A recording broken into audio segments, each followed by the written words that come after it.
Muy buenas tardes. Estamos en otra entrega del programa Teatro Crítico. Hoy queremos tratar un tema, pues, de mucha enjundia, que está presente, ¿no?, en la vida cotidiana de todos nosotros, ¿eh? Sobre todo, quizá, pues, más de los que estamos interesados en estos asuntos, ¿no?, de la filosofía. Pero desde luego que está en todos los sitios, ¿no? Lo tenemos en el cine, lo tenemos en las escuelas, lo tenemos, está penetrando todo nuestra sociedad, todo nuestro saber, toda nuestra cultura. Les adelanto el título: La subjetividad en España. Un tema, como les digo, pues eso, pues muy importante, ¿no? De entrada podríamos lanzar una pregunta, ¿no? ¿Cuándo prende esta nematología? Porque es una nematología, es un modo de entender, ¿no?, el mundo y de entender, pues, los que vivimos. Bueno, concretamente vamos a hablar de España, ¿verdad? ¿Cuándo prende esta nematología en nuestra nación? Pues desde hace ya bastante. ¿Eh? Desde hace bastante. Podríamos, vamos, de entrada, lo más importante será cuando penetre la filosofía kantiana en nuestro territorio. Hará de esto, pues, más de 100 años, ¿verdad? Pero desde luego que no entra de sopetón, ¿no? Como si pintamos una pared, que antes era de un color y ahora es de otra, no. Hay un contexto previo en el que el caldo de cultivo para que cuaje este modo de ver el mundo, pues penetre, vamos, que pues tenga éxito.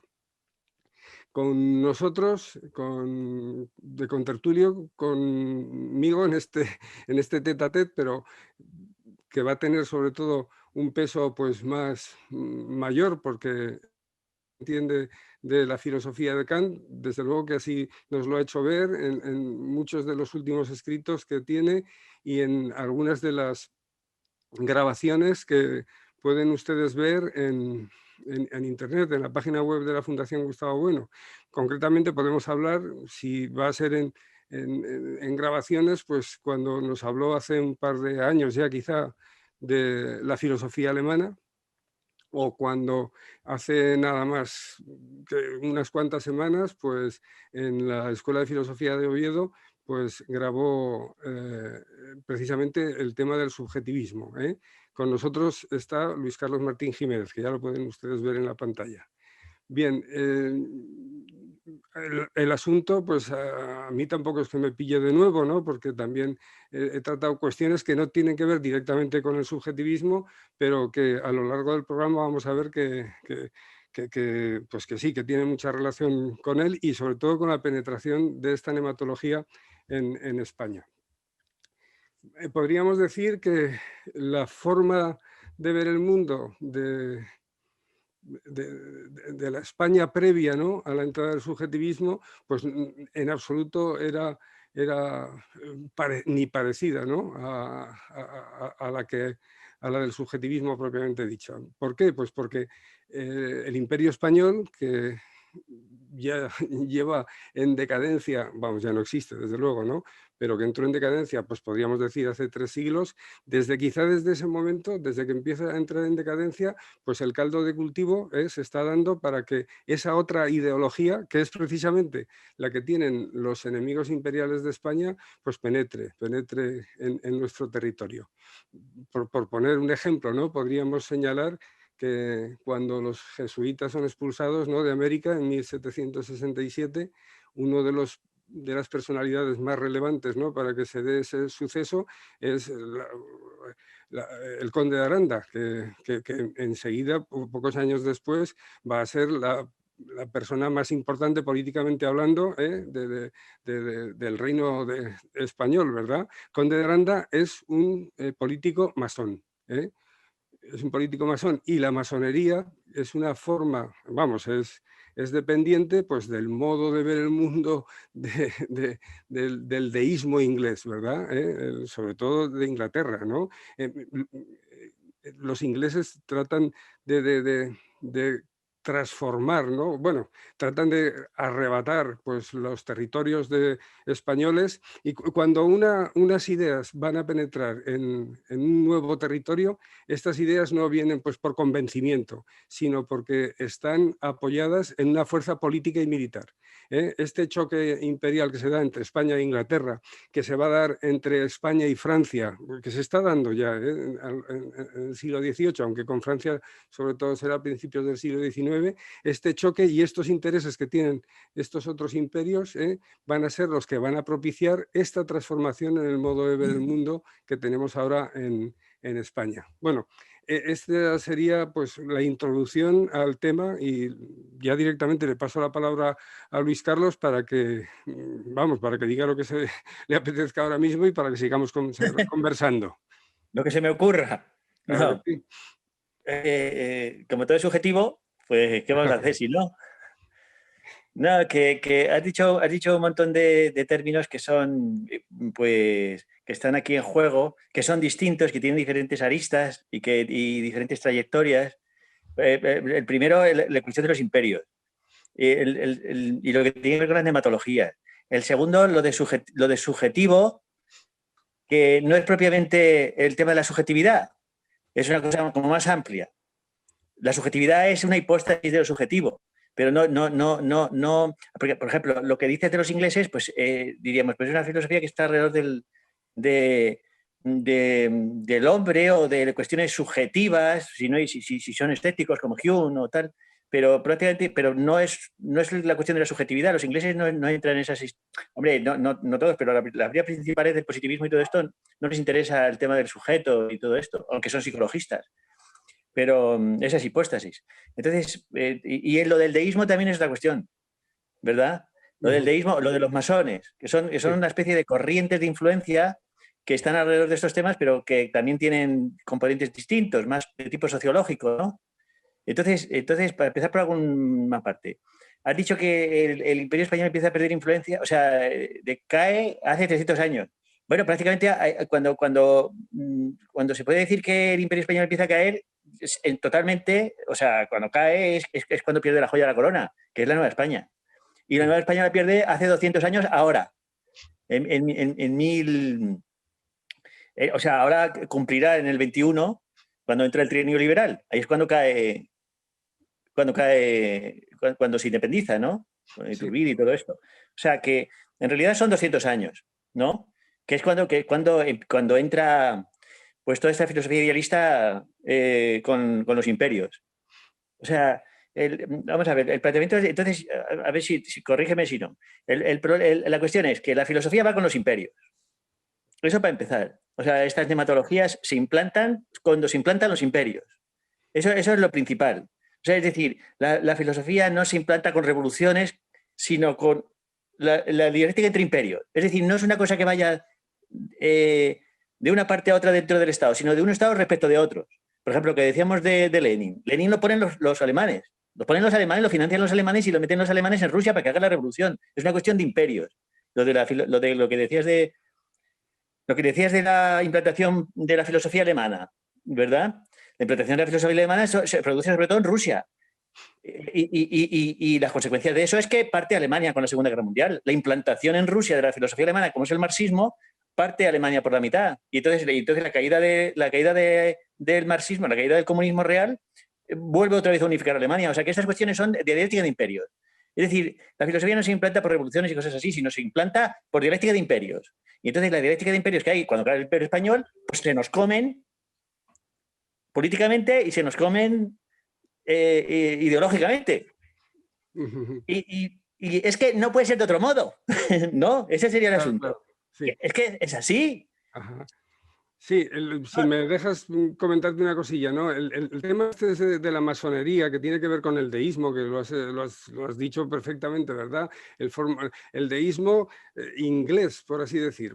Sí, inglés, porque Francia es atea, ¿no? Podríamos decir que es el ateísmo francés, mientras que en Inglaterra es este deísmo. Bueno, no creo que sea atea Francia, ¿eh? Más bien bueno, es deísta, es ¿eh? verdad. También, No, es verdad, sí. Sí, Sí. sobre todo pensando en todos estos tipos cercanos al protestantismo, entre los que están Pascal, todos estos Coño, de Robespierre, Robespierre, por Robespierre, supuesto. Sí, o sea, sí, sí. todos son deístas al máximo. Port-Royal, Rousseau, que no me salían, son los de Port-Royal, ¿no? Que donde estará también ahí este señor Pascal.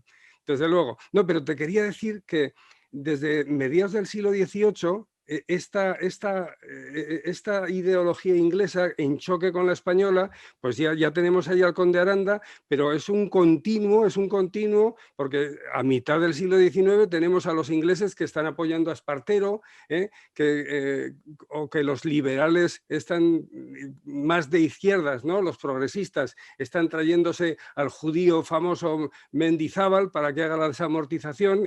Todas estas ideas inglesas, no solo las de la masonería, sino que están ahí en un constante confrontación, ¿no? con el otro modo de ver el mundo que se da en España, que no tiene nada como tú has dicho, ¿no? No tiene ese carácter monista, no lo has dicho, ¿no? Vamos, pero el catolicismo en España es más material, por así decir, mientras que estas filosofías que van a penetrar ahora, que luego ya penetrará el subjetivismo kantiano, son idealistas en sentido estético, eso. ¿verdad?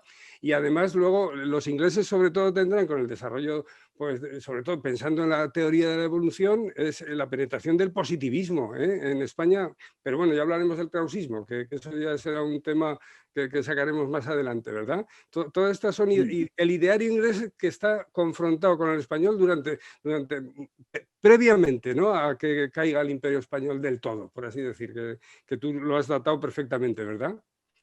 Bueno, es que esa confrontación es constante, Ajá, diríamos. ajá, La cuestión es cuando se producen esas.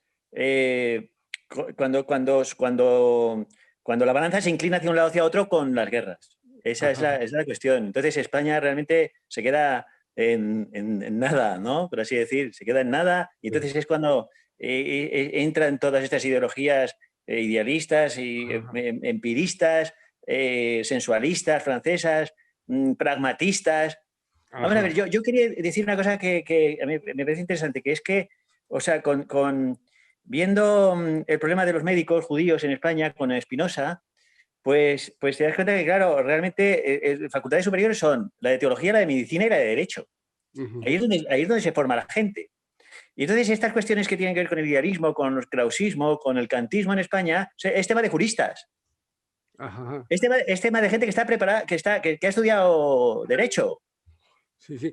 No, y además es que el krausismo entra precisamente a través de los juristas a mitad del siglo XIX, ¿verdad? No, no, totalmente. O sea, Sí, sí, son sí. los juristas. O sea, es decir, claro, que es que no hay cátedras de filosofía. O sea, en realidad son cátedras de moral, las de filosofía. Ajá. Y de ahí. Y entonces toda esta gente son. Es decir, no, son médicos. ¿Qué es lo que pasa con Spinoza y el siglo XVI español? Que son casi todos médicos. Y entonces decían, ¿qué filósofos son mejores? ¿Los médicos o los teólogos? Y decían los médicos. Los médicos decían los médicos. Además, ¿No? las facultades representan precisamente las tres ideas de la metafísica, ¿verdad? La medicina al cuerpo, el derecho al alma, ¿no? Y la teología, pues a Dios, ¿verdad? O sea, estas facultades que has nombrado tienen una relación directa con la metafísica medieval. Y bueno, y Sí, sí, moderna. sí, sí, sí. Bueno, pues aquí son todos juristas. O Sí. sea, que no ejercen o ejerzan o lo que sea, pero están preparados, son gente preparada en leyes, ¿no? Entonces, entonces, esto es lo que hay que tener en cuenta, lo primero, que todos estos que están por aquí, o sea, desde todas estas premios que vamos a ver ahora, o todo esto, por ejemplo, el primero para que enlazar con lo de los ingleses, el primero que introduce acá en España, esto por el tema de las polémicas de cuándo entra el plan CAN en España y cuándo tal. Y, por ejemplo, hay unos estudios, que he estado viendo estos días, ¿no? Los estudios sobre cuándo entra CAN en España, pues en la segunda jornada del hispanismo filosófico, Roberto Álvarez tiene una comunicación en el Basilisco, ¿no? Ujú. Digo, para leernos unos a otros, ya que estamos en la misma escuela, ¿no? Bueno, Roberto Claro. Álvarez no creo que sea la escuela, pero vamos, es catedrático de Valladolid por ahí. Y entonces, eh, eh, pues entonces cita a Juan Miguel Palacios. Miguel Palacios es de la Complutense, y yo le tuve de profesor, y cuando hice los valores fui a verle y tal, y Juan Manuel Palacios entonces tiene una datación de cuándo entra Kant en España y todas estas ideas, ¿no? Y en realidad vienen a decir que Kant no se entiende hasta el siglo XX. Pero esto es muy relativo, ¿eh? O sea, yo creo que Kant se entiende perfectamente desde el principio. Esto para quitar todo este peso que tiene la filosofía de no se la ha entendido, se la han comprendido mal, son manuales, no son de primera mano, no saben alemán. ¿Y qué importa? O sea, ¿sabes lo que te quiero decir? Claro, es una filosofía tan sublime, es una filosofía tan excelsa, es una filosofía que tiene un contenido salvífico, sapiencial tan grande que te tienes que meterte en su lenguaje ¿pero por qué? Es que a mí es que estas cosas me repartían un poco las tripas. O sea, vamos a ver, no se puede entender con un buen manual, como decía Bueno, ¿qué pasaba con estos manuales de Marx, del marxismo? De esta señora hispanoamericana, claro, que sabía alemán, y Honecker, Marta Honecker, que es una señora de Centroamérica, pero de padres alemanes, lo que sea, ¿no? Y pues igual, se puede entender perfectamente con un buen manual una filosofía, además una filosofía se puede entender en 4 palabras. No, tiene que ser traducciones del alemán, las traducciones tienen que ser buenas, pero por favor. Bueno, pues el primero que habla de Kant, esto para que se vea, pues es un jurista. ¿Y cómo entra en contacto con las obras de Kant? Porque lo traen el ejército de Napoleón cuando entra en 1808. Fíjate cómo funciona esto de los imperios y la filosofía y la nematología. Se traen los libros y los venden. Entonces, ¿qué se encuentra? Traducciones de Kant en francés. Y este es un señor que se llama Toribio Núñez, que es de ahí de mi tierra, que es de ahí de Piedrahíta y por ahí. Fíjate. Y entonces este señor pues es benthamista, es un jurista y entonces defiende la filosofía del derecho de Bentham y el utilitarismo, claro, estas cuestiones, ¿no? Y el psicologismo. Y entonces Kant le viene de maravilla por el psicologismo. Por el psicologismo porque, claro, se entiende a Kant desde este punto de vista, ¿no? Son las leyes de la subjetividad, las leyes de la humanidad, del sujeto, de cómo entiende las cosas. Y entonces este señor, que es jurista, en 1800 ya está al cabo de la calle de lo que está pasando. Compra estos libros al ejército francés que se queda en España y luego va a Salamanca, luego lo echan con Fernando VII, luego vuelve otra vez, etcétera, ¿no? Tiene esta... Y entonces, ¿qué hace? Pues unos principios del querer, una lógica del querer. Una lógica del querer quiere decir, pues esto, la lógica de la subjetividad y todo esto, las cuestiones del derecho y todo lo demás. Y esto ya en 1808, ¿eh? O sea, quiere decir que desde el principio, ¿no? Esto lo digo por esto de Alberto Álvarez. Y en 1804, ya cuando muere Kant, ya hay una cita de Ramón Ceñal, donde se hace una biografía de Kant, se dice quién es y todo esto. En 1804, según muere. Es decir, una cosa es su implantación general y otra cosa es cuando se reciben noticias y todo esto y se está más o menos al tanto y esto ya se edita en revistas y más o menos. Quiero decir que... Entonces claro, pues Bentham y la masonería y todo eso se dice que influyen en la guerra de independencia. Yo creo que no, yo creo que son ideas que están ahí latiendo, que se tienen en cuenta y que está esta dialéctica de imperios, pero realmente las Bentham y todo esto que tiene que ver con las constituciones es muy posterior, es a partir de 1825, 1830, cuando ya se tienen en cuenta, pero antes lo que se tiene en cuenta es la Escuela de Salamanca y el derecho que se hace en España en el siglo XVI. Eso es lo que tienen en cuenta los revolucionarios hispanoamericanos y todo esto, ¿no? Sí, lo que pasa es que eso se anula enseguida, ¿no? Vamos, en cuanto pasa en las siguientes constituciones con el levantamiento de Riego y todo esto, ya, yo creo que el clero español está preocupado por otras cuestiones y deja un poco de lado pues toda la teología y toda la teología católica que era potente, pero que queda totalmente diluida en las luchas intestinas e ideológicas de esto, que las que vienen de Inglaterra, las que vienen de Francia, porque son las que más o menos, las que penetran en el idealismo liberal. Los liberales toman todas estas ideas de los idealismos que están viniendo de fuera y los que podían defenderlas, que son los que quieren defender el antiguo régimen, los carlistas y tal, pues la verdad es que no tienen mucha labor. Bueno, desde luego que tenemos autores que, por cierto, Gustavo Bueno Sánchez ha colocado ahora algunos textos de Campoamor, que son magníficos, exquisitos, ¿no? Para ver lo que antes estabas diciendo, ¿no? La penetración de Campoamor conoce perfectamente lo que dice Kant, lo que dice Schelling, lo que dice Hegel, y además es que los pone en su sitio, ¿eh? Incluso autores que algunos pues no les parecerán de lo más preeminente en España, pero que fueron muy importantes, como Marcelino Menéndez Pelayo, está en muchos de sus escritos, está más que a Kant, que desde luego que sí, sobre todo en cuestiones estéticas, ¿verdad? Está nombrando a Hegel en muchos casos. Claro que sí, en el siglo XIX España, los estudiosos están al cabo de la calle de la filosofía que se está haciendo en Alemania. Bueno, y luego otro foco de entrada del kantismo ya, porque no es que sea ya Kant en sentido estricto, sino todos sus epígonos, sería el krausismo, ¿verdad? El krausismo que entra en España por la misma vertiente que tú has señalado, ¿no? En los años 40 a través de los juristas, ¿eh? Sí, sí. ¿Verdad que sí? Y bueno, incluso un político como Espartero es el que envía, esto también lo podemos leer en el proyecto de Filosofía en Español, el que envía al señor Sanz del Río a estudiar a Krause. Y es Espartero el que envía a estudiar a Krause, que no es que sea muy amigo de los alemanes, no, lo que pasa es que tampoco como está ahí Emich, le da igual, ¿no? Con tal de ir contra lo católico, con tal de ir contra todos los valores, vamos a decirlo con esta palabra que está tan de moda, ¿no? De lo que era el Imperio Español, pues bueno, con los alemanes o con los ingleses que me tratan de maravilla, ¿no? Que cuando se exilió este hombre del año 1843 a 1848, Espartero está exilado en Inglaterra y lo reciben con honores de héroe, ¿eh? Casi le hacen hacer un triunfo por las calles de Londres, como les hacían a los generales, de estos, de los romanos.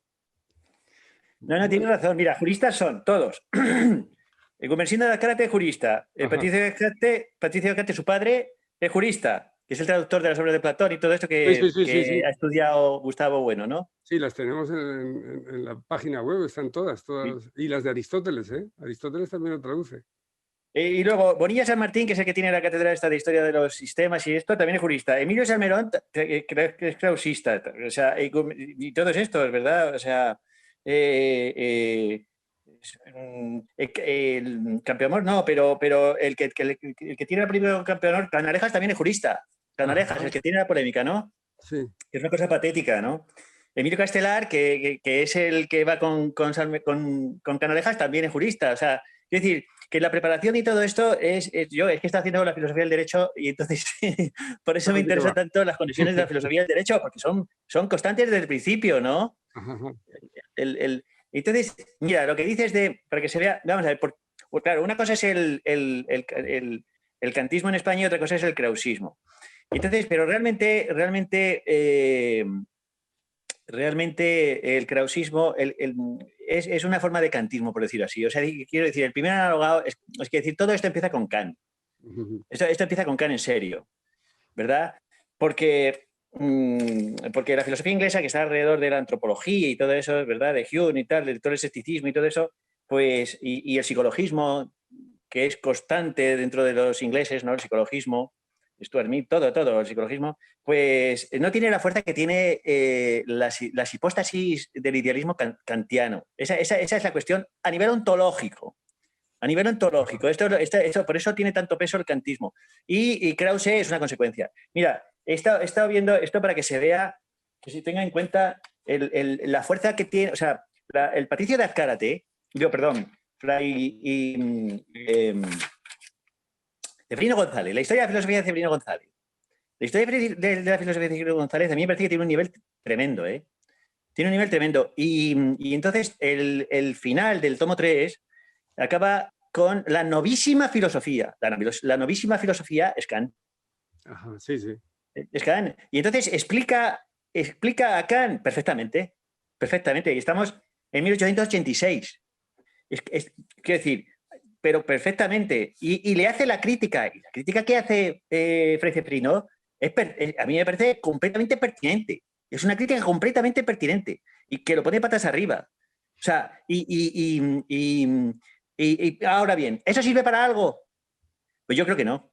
O sea, quiero decir, ¿ha servido para algo? Hombre, ha servido para alimentar las filas, las posiciones pues, católicas contra todo este idealismo y todo eso. Pero a fin de cuentas, la cuestión de los imperios, la cuestión de la política manda, yo creo. Es imposible, o sea, quiero decir que que la filosofía no va por delante, la filosofía va por detrás, ¿no? Es decir, no mueven las ideas el mundo, ¿no? Como van conjugadas, las nematologías y las técnicas y la política y todas estas cuestiones de implantación, pues Kant ahora mismo ha triunfado. Es decir, si tuvo el comunismo mucha influencia durante el siglo XX en España y en todo el mundo, pues ahora vuelve otra vez el kantismo. Y entonces estos neocantismos, estas formas de neos que tienen las escuelas, que es lo que nosotros decimos, la filosofía vive en escuelas, porque tiene que haber gente que lo defienda en la actualidad. Una filosofía que no la defiende nadie es una filosofía muerta, que no defiende sus ideas y sus sistemas, ¿no? Esto es una filosofía muerta, sencillamente, ha muerto.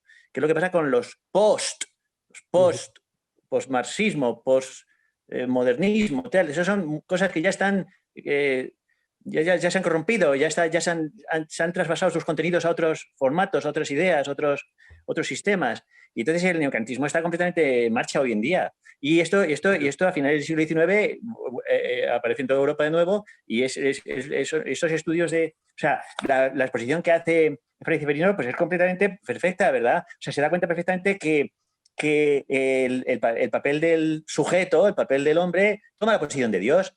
Es que se da perfectamente cuenta. Fray Ceferino dice, no acepta que Fray Ceferino no acepta que la buena voluntad sea el bien supremo absoluto, porque no puede haber dos absolutos. Solamente puede haber un absoluto. Entonces, en la fundamentación de la de costumbres lo dice perfectamente Kant. La buena voluntad es el bien supremo, no sé qué, no sé cuánto. Es decir, que se da. Fray Ceferino está al día del peligro completo que supone el idealismo, desde Descartes para adelante. Es decir, una completa catástrofe. Y nosotros estamos de acuerdo. Estamos de acuerdo en ese análisis completamente. Por ejemplo, en la cuestión del derecho, la cuestión de la moral. Dice Fray Ceferino, dice que la tesis kantiana es debo, luego puedo. Dice cuando en realidad es al revés. Puedo, luego debo. O sea, esta cuestión en el derecho es fundamental. O sea, el deber determina el derecho, el deber interno, el deber de la moral determina el derecho. Pues esto es todo el subjetivismo que hay kantiano alrededor del derecho, son la interpretación de los derechos humanos, que es los derechos son subjetivos. Esto es lo que era el motivo principal de una filosofía jurídica hoy en día, ¿no? Ir contra esta idea que es Kant completamente, y los clausistas, que, por ejemplo, en España, el Partido Socialista, Elías Díaz, es un jurista ahora mismo que está dentro del PSOE y defiende estas tesis clausistas. No es formalismo kantiano, pero esta subordinación de la política y del derecho a la moral es completa, a la ética. Y eso es lo que Kant fundamenta completamente. Completamente. La ética es la clave de todo lo demás, que es el plano interno, el plano de la subjetividad, es el que fundamenta todo lo demás. El plano empírico del Estado, del derecho, todo eso queda en nada. Entonces, para que se vea que la crítica, o sea, que lo vea la gente, que estudie la historia de la filosofía desde Ceferino González, porque es mucho más claro y mucho más preciso que muchas historias de la filosofía por ahí de manuales, que lees líneas y líneas y los ojos y no sacas nada. En muchas historias de la filosofía, y esta no. Esto es una historia de la filosofía que está hecho desde un sistema completamente consciente y muy atinado. O sea, y la historia de la filosofía de Fray Ceferino no se lee. Es una pena porque no está el tomo 4, que es donde explica toda esta novísima filosofía y todo lo demás. Y entonces Krause no es más que un nombre dentro de estos filósofos que vienen de fuera, que están y que Fray Ceferino está entendiendo perfectamente. Y entonces dice lo peor, dice Ceferino, dice, es que el separa el conocimiento, la verdad, lo que hace Kant es separar el conocimiento de la verdad, que es escéptico en el fondo, escepticismo, de la moral, del deber y de Dios. Es separarlo, ese es el problema fundamental, que es lo del noumeno y el fenómeno. Ese es el problema, eso ya lo dice Jacobi y Fray Ceferino ahí, y nosotros estamos con él. No hay sistema, está roto el sistema kantiano. Está completamente roto por el problema del noumeno, que está el noumeno metido ahí con calzador. O sea, que ese noumeno precisamente va a ser la libertad nouménica del sujeto, de la subjetividad causal, esa libertad nouménica causal, que es la moral. Entonces Fray Ceferino se da perfectamente cuenta. Dice, en realidad, y Campoamor, yo creo que está, que ha leído, bueno, es posterior a la historia de la filosofía, pero son esas tesis de las que Campoamor está poniendo, ¿verdad? Y además con un estilo súper gracioso y súper simpático, ¿verdad? Y no el de Canalejas, que es un pomposo, ¿verdad? Que tratando ahí vamos, una cosa penosa lo de Canalejas. Y además unos argumentos ridículos, que como si, claro, defendiendo a Kant, que dice que claro, que Campoamor no argumenta.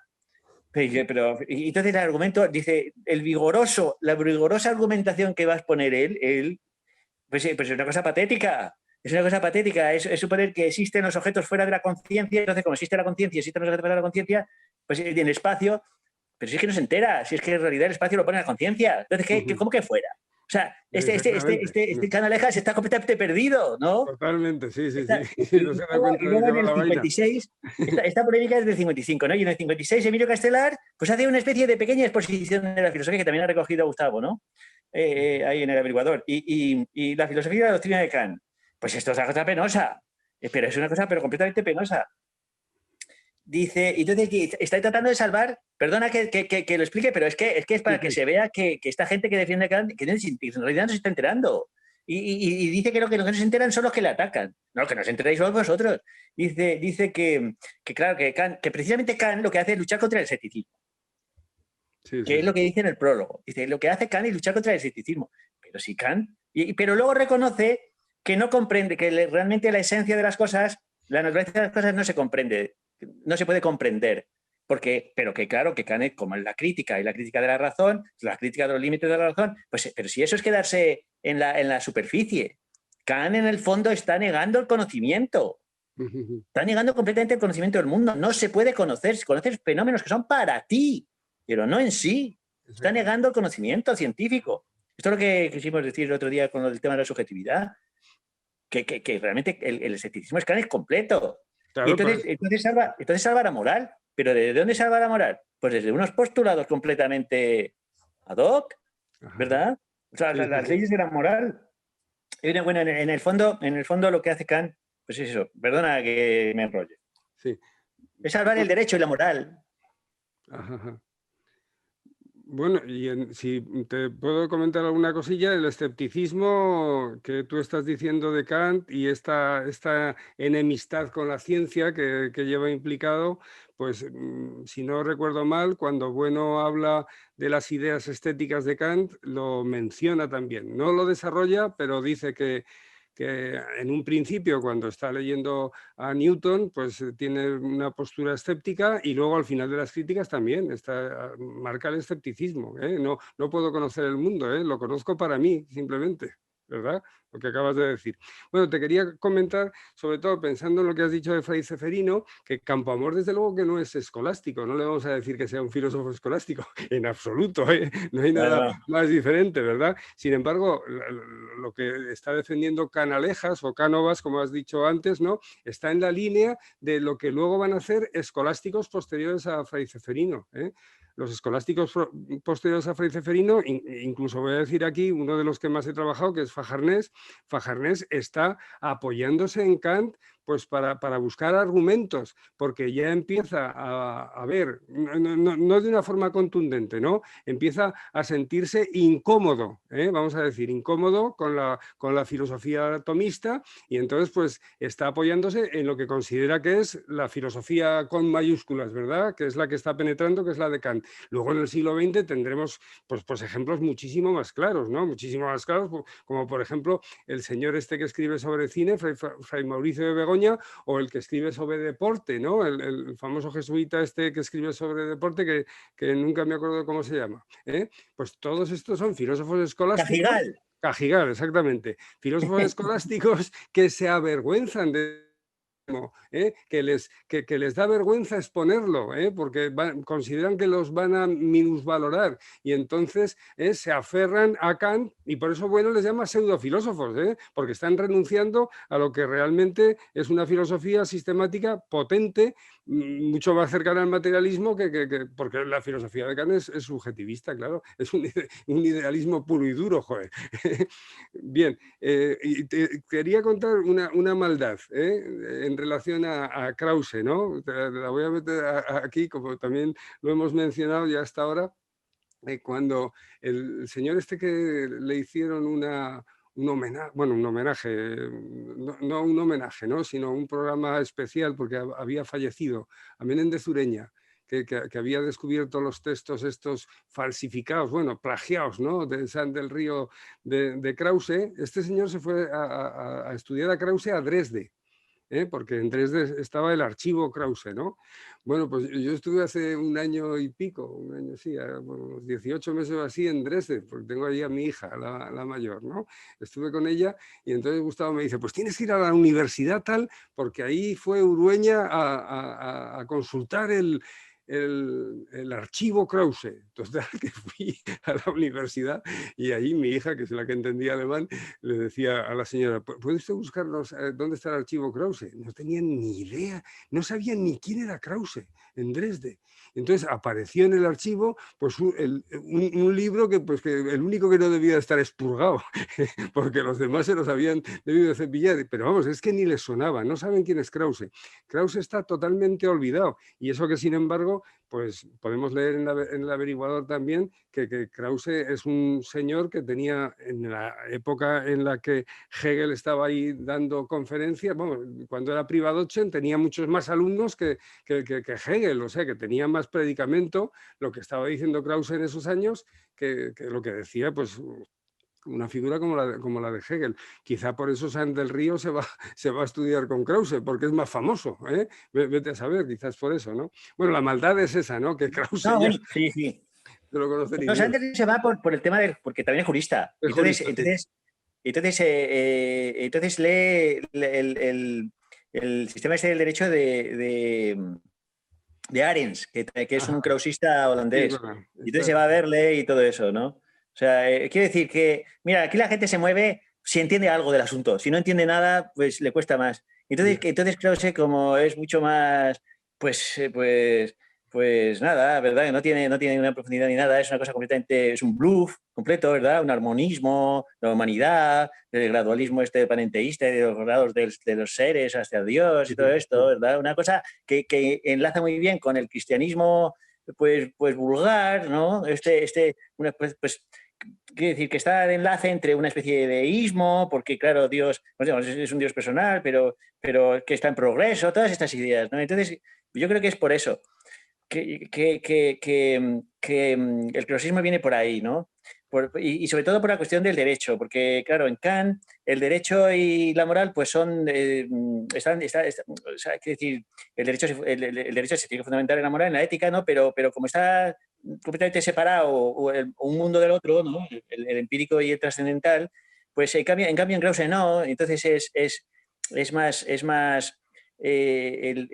decían que el libro este de Arens era el libro de las horas, ¿verdad? Que tiene de cabecera muchos juristas españoles, ¿verdad? Todo eso, ¿no? A mediados del 19. O sea que yo creo que es en el fondo, vamos a ver, en el fondo toda esta filosofía, si cala en España, es porque es espiritualista. Sí, como la Entonces, escolástica, claro.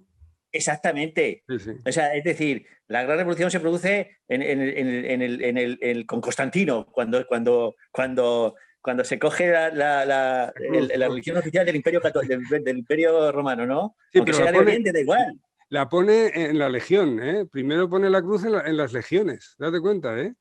O sea que No, no, sí, sí. cuando va a batallar contra el otro emperador, el que se ha hecho emperador en la zona oriental, lo que hace es ponerle la cruz en los estandartes romanos, además para animar a los soldados. O sea, debía tener un empuje estas nuevas ideas. Pero si es que parece que son los soldados los que le obligan, que son las Bueno, legiones. por eso el empuje que tenía desde abajo, ¿verdad? Claro. Bueno, Pero luego Justiniano igual. Luego el imperio bizantino igual. Justiniano es la Santísima Trinidad, todo el sistema del derecho, el código del derecho de todo derecho romano anterior que hace Justiniano es ese. Bueno, de Constantino, perdón. Constantino, Bueno, entonces, claro, si ahí se produce la verdadera revolución. Y él va con los imperios. Eso es lo que queremos decir. Y el Código Civil de Constantino se pone al servicio de la Santísima Trinidad. O sea, este es el asunto, que es un imperio que dura 1000 años más. No se puede. Llega hasta España, ¿eh? Sí, ese imperio no es un imperio de Oriente que se queda ahí, no, llega hasta España. No. Y fíjate, un dato, bueno, que yo creo que igual ha salido en conversaciones o lo ha tenido en cuenta, ¿no? Pero si nos damos cuenta, la caída del imperio oriental, el Imperio Romano Oriental, es el mismo año en el que se descubre América, es 1492. O sea que podríamos decir que justo en el mismo Bueno, año desaparece el Imperio Romano y empieza el Imperio Español. Bueno, es del siglo XXIII cuando se toma, cuando toman los turcos. No es, Es en el no siglo era XXIII o por ahí. 92. Bueno, Bueno, pero vamos, que sí, que coincide. Sí.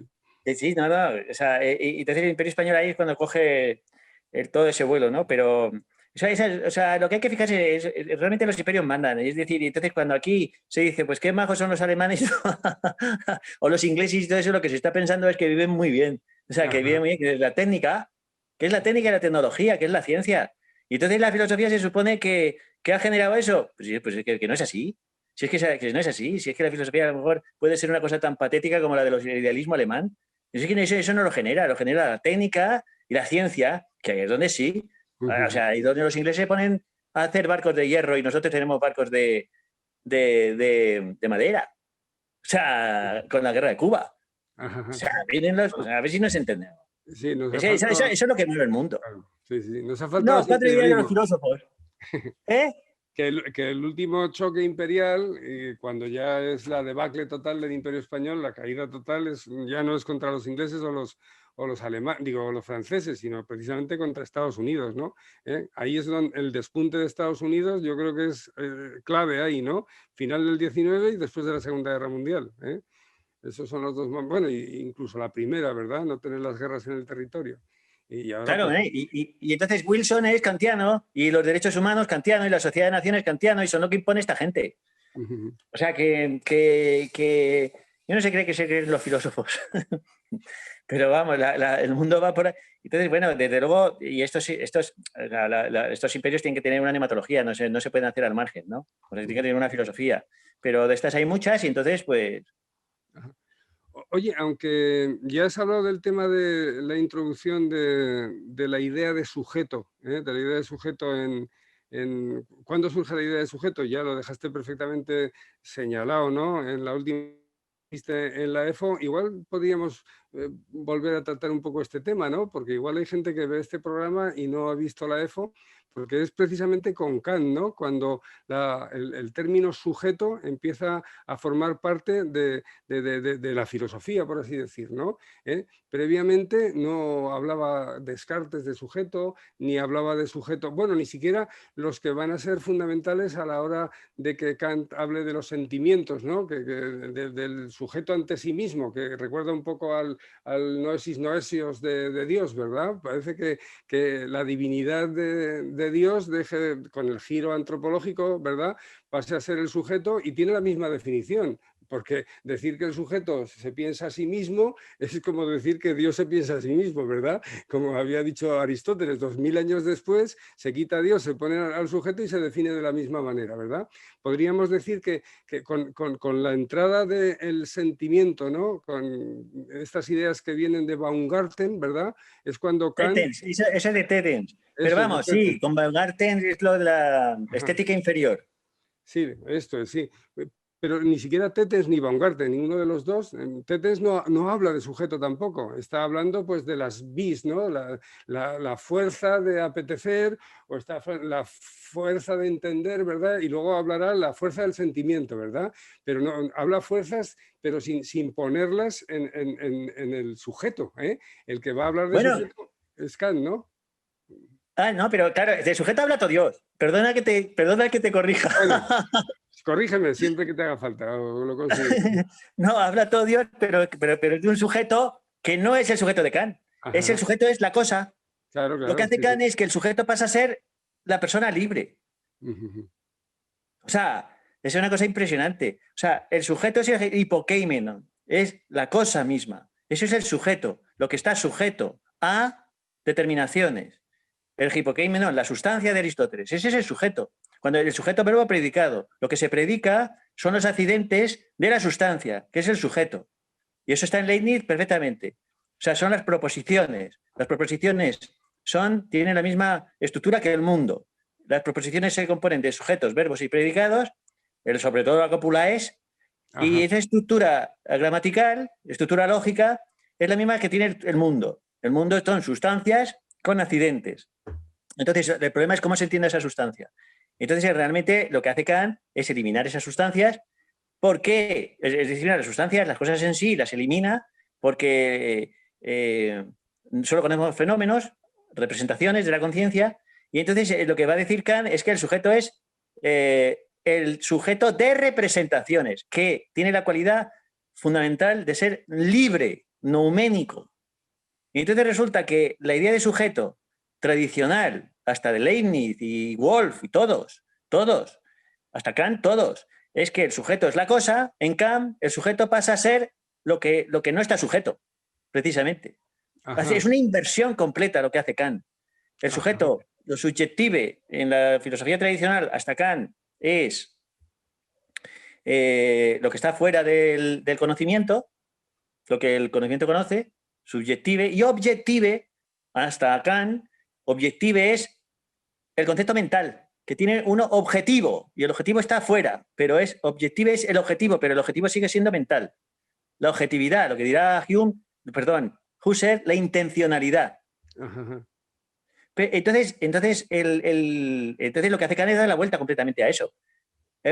Sobre todo, esto con la disertación del 70 ya lo ve perfectamente, dentro de una ontología leibniziana, yo creo que completamente, dentro de una ontología leibniziana. Lo que pasa es que Leibniz, la diferencia entre Kant y Leibniz, Kant es leibniziano completamente, porque cómo entiende el espacio y el tiempo y cómo entiende las categorías Kant es como les entendía Leibniz, dentro de la mónada, dentro de la sustancia espiritual, que va a llamar Kant sujeto. Pero lo que hace Kant, y que no lo hace Leibniz, y luego da paso ya a todo idealismo y todo lo demás, es dejar a Dios de lado. Ese es realmente dejarlo en un segundo plano. ¿Qué va a ser el deísmo?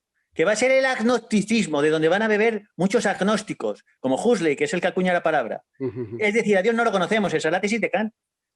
Eso es el agnosticismo. De Dios no podemos decir nada. Eso es lo que va a decir Huxley.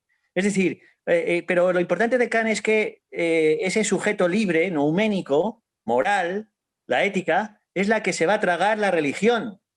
Y por eso Kant triunfa en Alemania.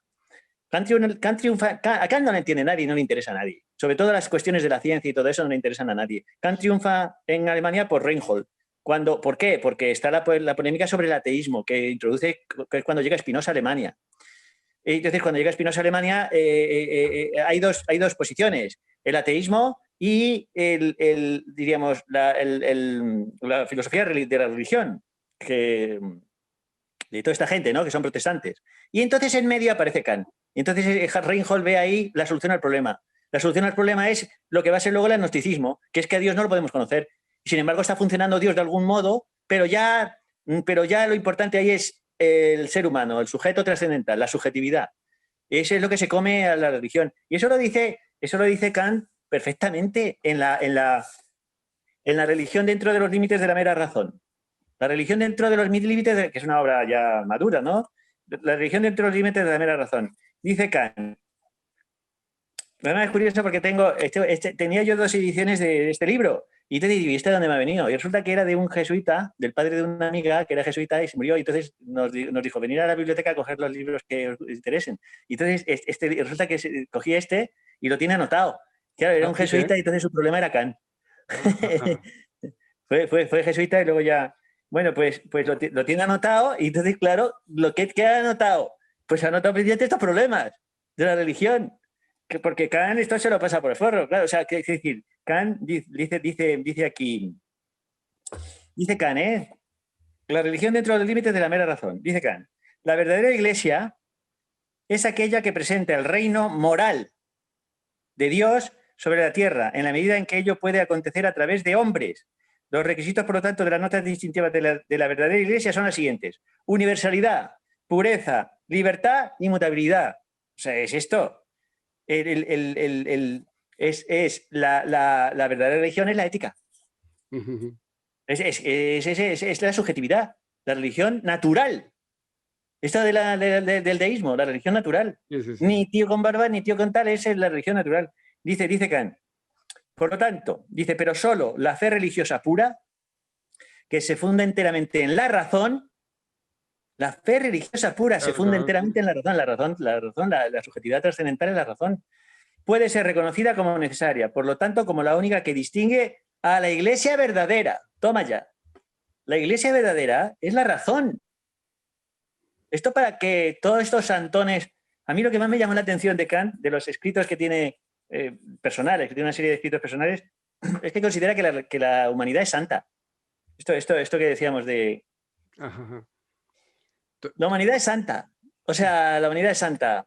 Y entonces todos los que defienden la humanidad son santones, que son lo que decíamos de las izquierdas y los artistas.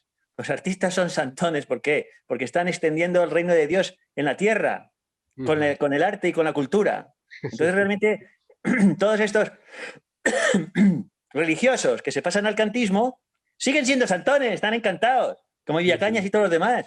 Siguen siendo curas, pero sin que les echen las culpas de lo malo que es la iglesia.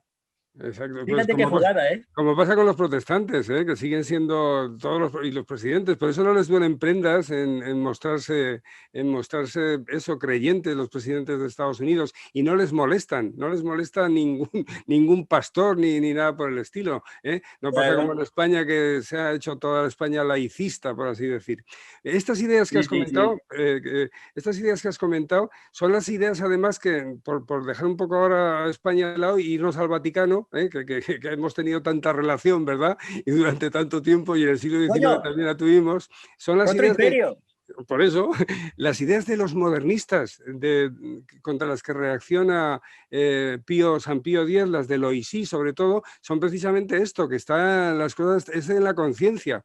Todas estas cosas de la conciencia, de la religión está en la conciencia, son las ideas que penetran, que las ve tan peligrosas. Bueno, ya las había visto peligrosas Pío no, pero Pío X las ve perfectamente claras, y estamos hablando de 1905. Pero claro, la reacción de Pío X se deja notar, pero luego se derrumba con Juan XXIII, con Pablo VI, con los vaticanistas, en el Concilio Vaticano II. Bueno, y ahora pues salvo este paréntesis que tuvimos con el Papa filósofo, fue un paréntesis pues digno de mención, ¿no? Con Benedicto XVI, pero ya ves lo que está pasando con Francisco, ¿no? Con Francisco otra vez, hay que ser buenos, no pasa nada porque se casen los hombres, que está defendiendo precisamente esta subjetividad kantiana, pero aún sin mencionarla, pero es puro subjetivismo kantiano el que está imperando ahora mismo en el Vaticano. Y entre los curas españoles, entre todos, que no, aunque vayan de sotana los curas de mi instituto, son kantianos todos, se han hecho kantianos los curas. Hombre, sobre todo con esto de la beta agustiniana del cristianismo y la beta tomista. La beta agustiniana va por el sentimiento, es por la vía interioritatis, por la vía interior de la iluminación. Entonces coincide completamente primero con los franciscanos, y luego con los kantianos y todo esto. O sea que... los franciscanos son agustinistas todos. Claro. Claro, sí. Claro. Y bueno, y Lutero. Coño, Lutero era del agustino, es que los franciscanos y los agustinos no van a ser agustinistas, claro. Bueno, ahí estaba Cayetano era agustino, y ya ves que fue el que trató de pararle los pies a Lutero. Que, por cierto, Cayetano se llama Cayetano porque nace, bueno, es que no vamos a decir que es español, Cayetano, pero está cerca.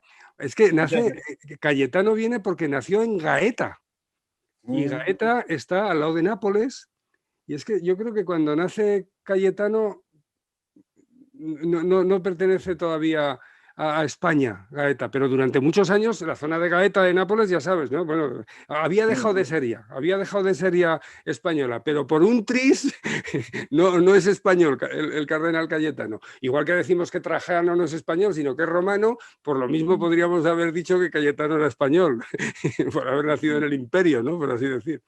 Bueno, pues eso, sí, son los agustinos, los franciscanos, son eso, están de la mano con el subjetivismo, ¿no?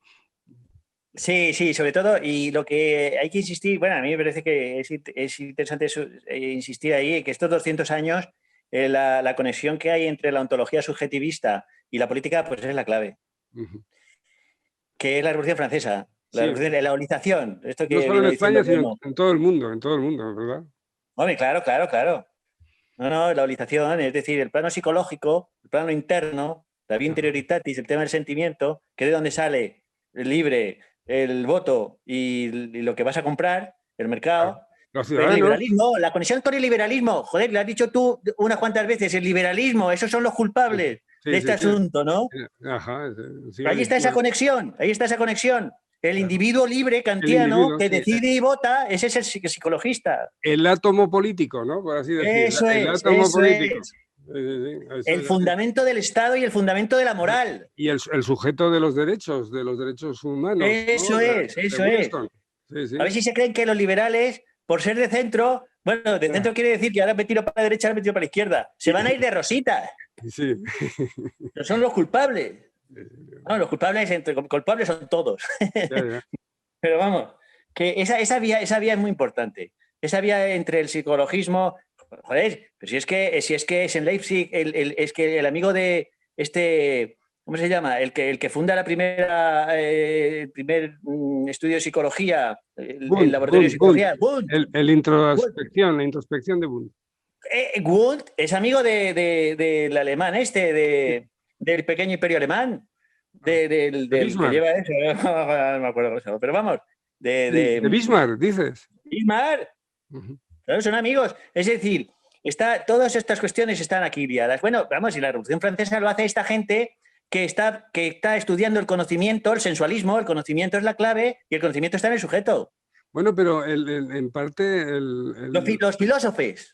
pero la introspección y bueno, y el conductismo sobre todo, en parte chocan diametralmente con el subjetivismo de Kant, porque, ¿verdad? Digo yo, pues vamos, por lo menos la psicología es totalmente la psicología, ¿eh? La psicología que trata de entender al sujeto, claro, la conductista sobre todo, pero que ya empieza, con Bundy, y luego ya vendrá Pavlov y lo cambiará todo, bueno, Pavlov y Watson, ¿verdad? Que son los que inciden en lo que viene de fuera, ¿no? Para la conciencia. Vamos, que Mira, es eso.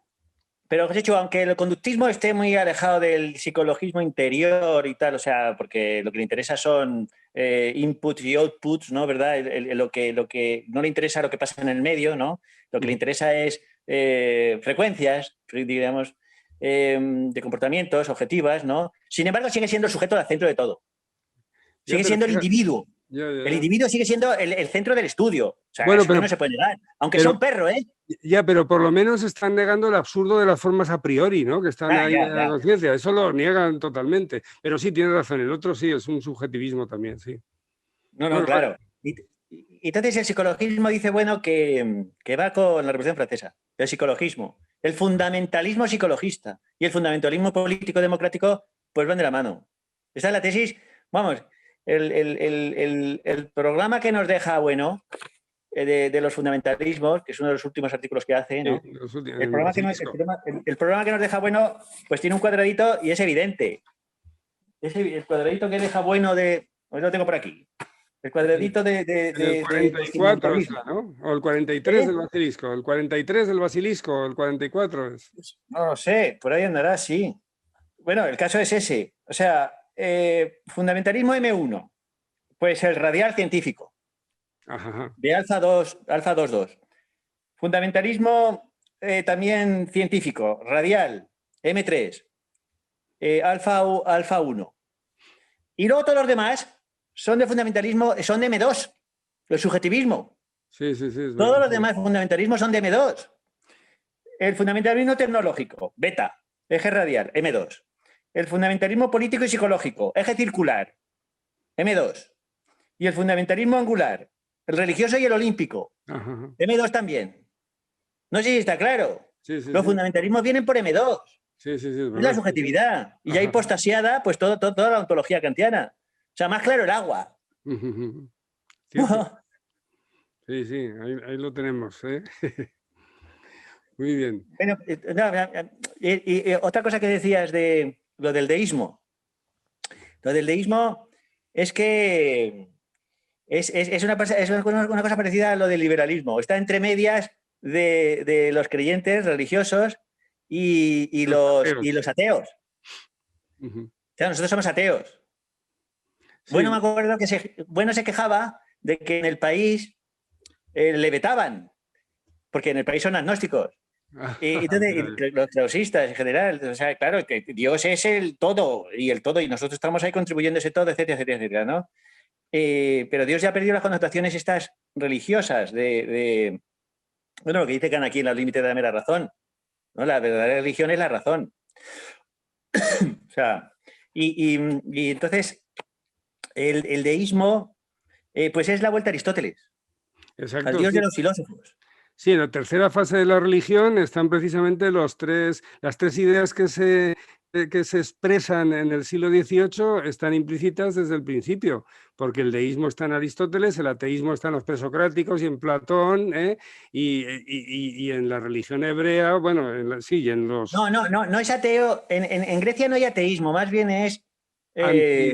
antidioses, ¿no? Es asebella, la negación, sí. Es otra cosa. Es la negación de los dioses secundarios. Exacto, sí, sí, sí. Pero el teísmo que funda, lo que tú decías, ¿cuánto se parece esta subjetividad cartesiana a Aristóteles? Pues sí, es que es eso. Sí, sí, sí. La definición de Dios y la definición del hombre es que yo no veo ninguna diferencia, salvo que lo... Decía, perdona. Sí, sí. No, Lo que es la dilo. conciencia. Conciencia, sí. O sea, vamos a ver, fíjate, Suárez define a los ángeles como formas separadas. Porque tú has estudiado también. Sí, sí. Son formas separadas, esos son los ángeles. ¿Y qué es la conciencia de Descartes? Pues una forma separada. Sí, exacto, sí, sí, es verdad, es verdad. Es que es una forma separada. El cogito es una forma separada, sí, es cierto. Es una forma separada. Lo que hace, Claro, es que Descartes... Es que estudia ahí, estudia con Suárez, estudia Suárez en la Fletch, es lo que está estudiando. O sea, que no le vienen por ciencia infusa las ideas a Descartes. No, le vienen detrás muchos años estudiándose las meditaciones metafísicas. Exactamente, ya. Y entonces, ¿y qué hace Kant? Kant es una forma separada, también la subjetividad, porque no tiene nada que ver con lo empírico. Es que somos ángeles para esta gente. Claro, es que el cuerpo precisa de las formas de la subjetividad para que surja. ¿Dónde leches están las formas de la subjetividad? Ese es el absurdo kantiano, ¿no? Bueno, Están separadas de lo empírico, están separadas del mundo, son formas puras. Sí, o sea, nos han convertido en ángeles. Exactamente, sí. Claro, y luego el idealismo ya será absoluto, ya nos convierten en Dios, tócate las narices. Y esto lo dice Campoamor, más o menos. Sí, la crítica. Eso lo está diciendo Campoamor. No, es que no lo entienden, no lo entenderás tú, papanata. No, lo entiende, Campoamor lo entiende perfectamente y lo dice con un lenguaje que lo puede entender hasta mi hijo, de verdad.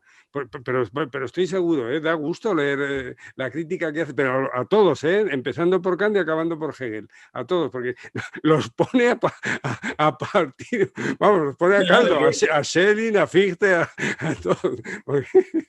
Muy bueno Campoamor. Les aconsejamos a los que no conozcan ese texto de Campoamor que está en el averiguador, yo creo que se titula con los cuatro nombres, ¿no? Kant, Schelling, Fichte y Krause, iba a decir, y Hegel, ¿no? Y no tiene desperdicio. Da gusto leerlo, hombre.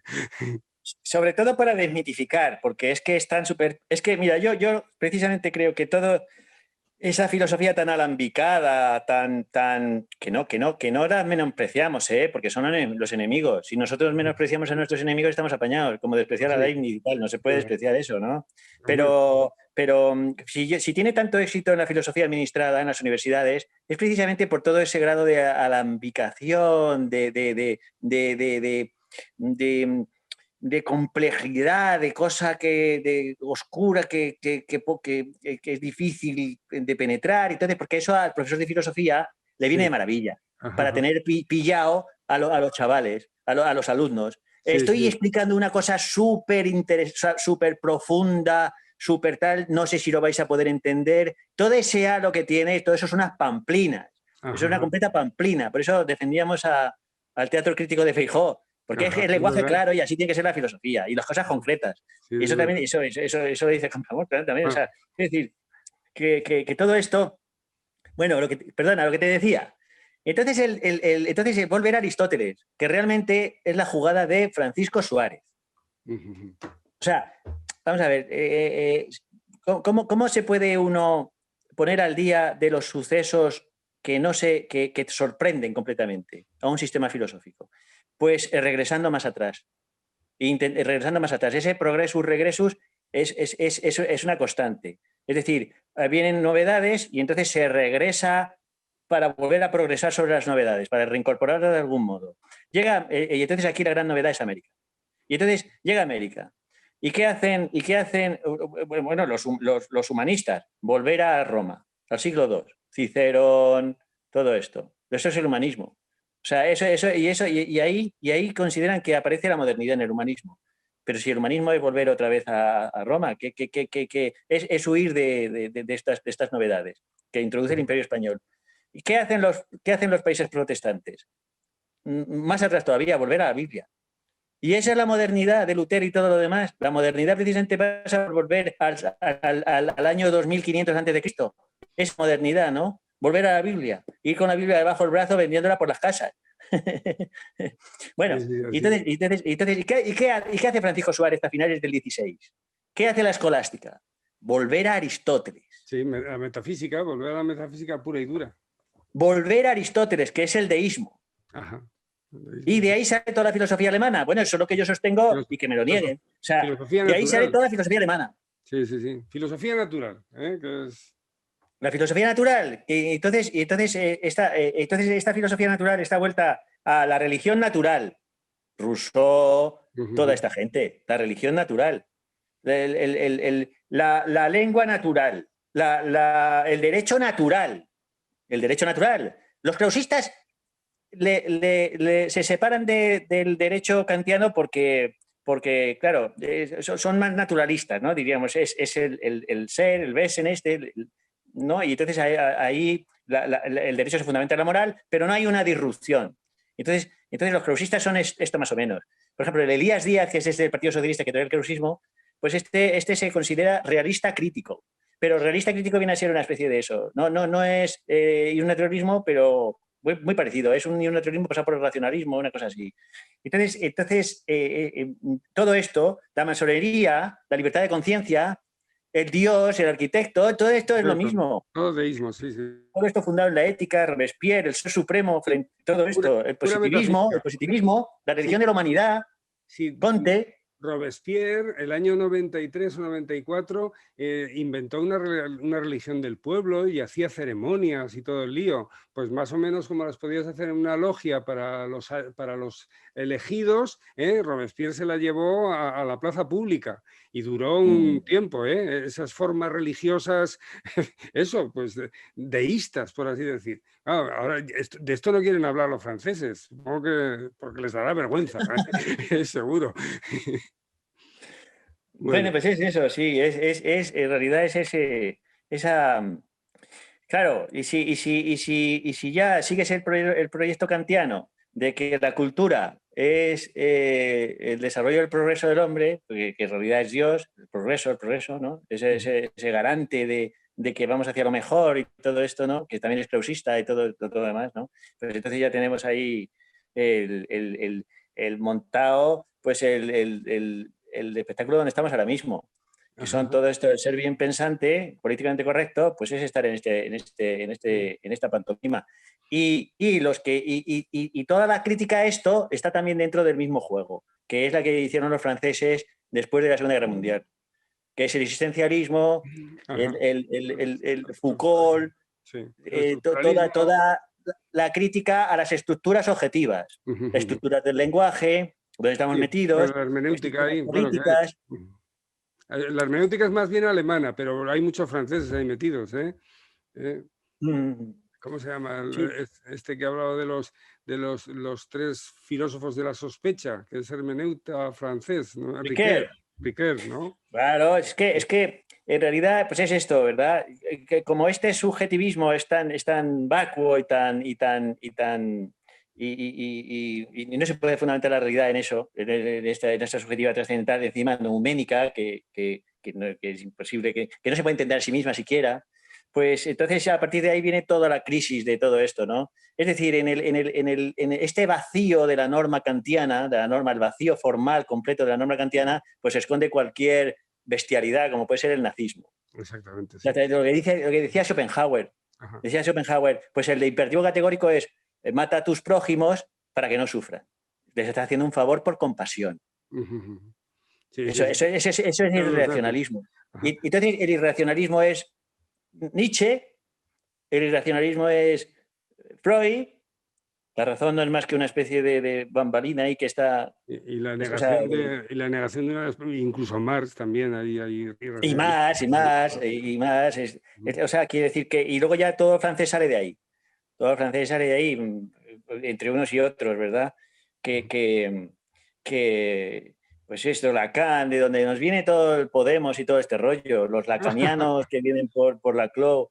No sé, decía Laclau, decía, toda la filosofía del siglo XIX y XX ha demostrado que no se puede llegar a entender la realidad, ¿no? Ni tú. Decía, vaya tela, decía, vaya, claro, se nos han perdido los referentes y las ciencias y las estructuras científicas y las estructuras de la realidad en realidad son modos de opresión de esa subjetividad, pues estamos buenos. O sea... Oye, si te parece bien, que ya llevamos 1 hora y 10 o y cuarto casi, para hacer una conclusión, porque yo creo que has introducido algo que es una primicia, ¿no? Que es el desarrollo de lo que va a ser una filosofía del derecho, ¿verdad? Y la mayor parte de los argumentos, muchos de los argumentos que ahora pues has estado manejando, pues yo creo que son de este trabajo que está en ciernes, lo tienes ya terminado. Esto es lo que te quiero decir, ¿nos puedes adelantar cuándo vas a presentarnos este trabajo de filosofía del derecho? Vas a hablar de él en breve, aunque ahora ya lo has introducido, y con esto ya pues podríamos terminar. Dinos Pues cuando me manden, cuando te manden, uno no puede nada, ¿no? Cuando sea, cuando te manden. Pero bueno, yo creo que eso había que hacerlo, ¿eh? Porque bueno, yo me acuerdo de una conversación que le hicieron allí en Miembro, que Santos Leza. Y Ajá. entonces se quejaba, bueno, de que no tenía una filosofía del derecho sistemática y tal, ¿no? Y entonces sí que, bueno, cada uno hace lo que puede, ¿eh? Yo he hecho lo que he Bueno, podido, pero vamos. estas son las cosas que tiene que hacer la escuela, ¿no? Si no eres Bueno, tú, tiene que hacerlo alguien. Si es que está viva la uno lo hace escuela. mal, y si uno lo hace mal, que le corrija al otro, Eso ¿no? es. Sí. Bueno, pues Entonces, entonces, ¿y no nos cuentas nada más? Algo que sea pues interesante de los contenidos de ese trabajo. pues no sé, es que, hombre, pues lo principal es que la tesis principal, pues que casi lo tengo que tirar todo, porque no había nadie que había dicho lo que estábamos diciendo nosotros. Entonces, pues que no, pues es imposible poner una tesis nueva sobre el derecho porque lo que deberíamos decir sobre el núcleo de la esencia jurídica del campo del derecho, pues no lo había dicho nadie. Yo llevaba 3 o 4 años y nadie había dicho eso. Entonces, así no se puede presentar una cosa, porque ex novo es imposible que salga nada.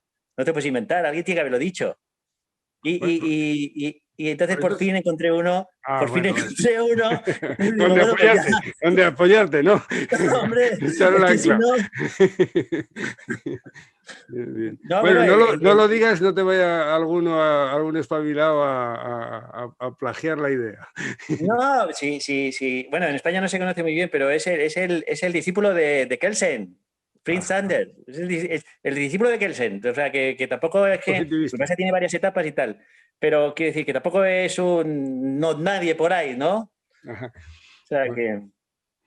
bueno, yo cuando tuve que estudiar a Kelsen, me acuerdo que la palabra clave de Kelsen era la libertad igual para todos, ¿verdad? El positivismo de Kelsen, que está barajando estas ideas, ¿no? Las ideas pues, del siglo XIX, en parte, el subjetivistas, aunque sea, es positivista, pero se está moviendo en ese ámbito, me parece a mí, vamos. Sí, sobre todo con el tema de la cientificidad del derecho. Eso es lo que ha hecho triunfar a Kelsen. El positivismo jurídico, o sea, que es una ciencia. Es una ciencia descriptiva, de hechos normativos, Y entonces eso a los juristas les encanta, porque les convierte en científicos de primera. En vez de que con chaleco y todo, se van a poner la bata blanca pronto. Hombre, y luego en la universidad ya ni te digo. Claro, estudias Derecho, lo tienes ahí completamente, ¿no? Ya no te pueden decir que eres un demagogo, ¿no? Propio, por derecho propio, somos ciencia, ¿no? Claro. En fin. Nada, un cuento. Bueno, oye, pues si te parece, Luis Carlos, ha sido yo creo que una de las conversaciones más interesantes que he tenido últimamente, aunque algunas cosillas ya las habíamos tratado antes, ¿verdad? Hombre, seguro que con tu mujer las tiene más interesantes. A veces solo cuando me deja. Bueno. Bueno, oye, pues un placer, Luis Carlos, haber estado charlando contigo de estos temas y vamos a despedirnos de este público que tenemos tan generoso por estar aguantándonos tanto tiempo y ser tantos, porque la verdad es que hay mucha gente que oye estos teatros críticos. Gracias a ustedes por atendernos y hasta la próxima. Adiós. Adiós, Luis Carlos, adiós. ¿Está bien puesta la cámara, tú crees? ¿Ya estás preparado, Luis? Sí, ya. Vaya lío que nos hemos metido. Mira lo que guapo está. ¿Y tú? ¿Vas a batir el récord de programas? ¿No has visto la lista que tienes? Bueno, hemos terminado. Venga, gracias, Mari. Entonces ponemos el título que hemos dicho al final, ¿verdad? Venga, pues. Hasta la próxima, entonces. Hasta luego.